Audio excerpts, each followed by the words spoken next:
ختم نبوت پر قرآنی آیات کس کس کو یاد ہیں؟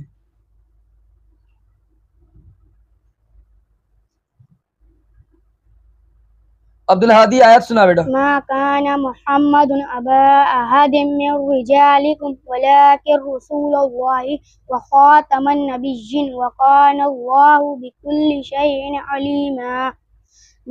ترجمہ: محمد تمہارے مردوں میں کسی کے باپ نہیں ہے لیکن اللہ کے رسول ہے اور سب نبیوں کے آخر میں تشریف لانے والے ہے اور اللہ سب کچھ جاننے والا ہے۔ سورۃ الاحزاب آیت نمبر 40۔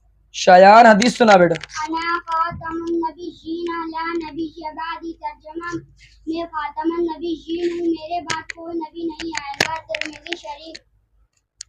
قاسم حدیث سنا بیٹا۔ المقفی والعاشر وحسب الجہاد ولم افعل بالذرہ۔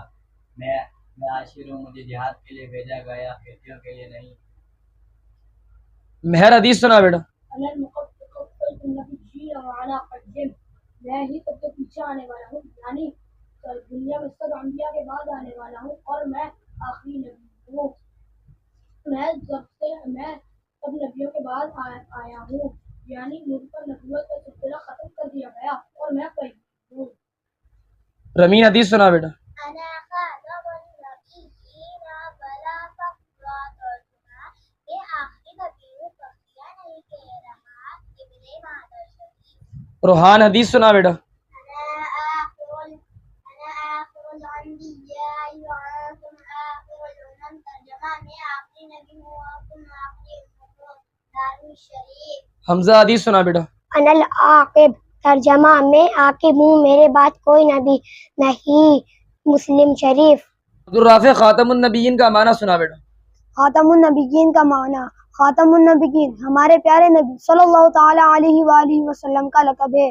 یاد رہے لفظ خاتم ختم سے بنا ہے جس کے لغوی معنی ہے مہر لگانا۔ اصطلاح میں اس کے معنی تمام کرنا، ختم کرنا، بند کرنا، کیونکہ مہر یا تو مضمون کے آخر میں لگتی ہے جس سے مضمون بند ہو جاتا ہے یا پارسل بند ہونے پر لگتی ہے جب نہ کوئی شے اس میں داخل ہو سکے نہ خارج۔ ہمارے پیارے نبی حضرت محمد صلی اللہ تعالی علیہ وآلہ وسلم نبیوں میں سب سے آخر میں دنیا میں تشریف لانے والے ہیں۔ آپ کے آنے سے نبوت پر مہر لگ گئی، یعنی اب آپ کے بعد کوئی نیا نبی تشریف نہ لائے گا۔ تاجدار ختم نبوت زندہ باد، زندہ باد، تاجدار ختم نبوت، زندہ باد، زندہ باد، تاجدار ختم نبوت، زندہ باد، زندہ باد، تاجدار ختم نبوت، زندہ باد، زندہ باد، تاجدار ختم نبوت۔ زندہ باد، زندہ باد۔